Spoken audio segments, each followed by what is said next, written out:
काय होतं बघा, आपल्याला कोणीतरी आवडत असतं आणि आपण त्या व्यक्तीला मेसेज करत असतो किंवा फोन करत असतो किंवा काही रील्स पाठवत असतो आणि आपण हे खूप म्हणजे आपण म्हणतो ना की डेस्परेटली करत असतो. पण एका मोमेंट नंतर आपल्यालाच असं वाटतं की यार आपण समोरच्या माणसाला इरिटेट तर करत नाहीये ना. समोरचा माणूस जर इरिटेट झाला तर आपल्यापासून दूर होणार. हे आपल्याला माहिती म्हणजे होतं. म्हणून आपण काय करतो, की थोडेसे मेसेज कमी करतो किंवा फोन कमी करतो. पण होतंही तसंच.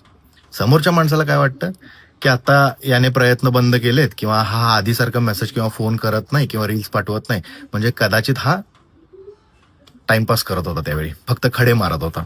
असं वाटतं समोरच्या माणसाला. पण आपल्याला ती व्यक्ती गमवायची नसते.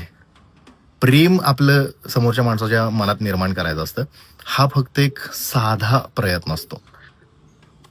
पण समोरच्या माणसाला हे कधी कळणार असं कधीतरी वाटतं. पण तोपर्यंत वेळ निघून गेलेली असते.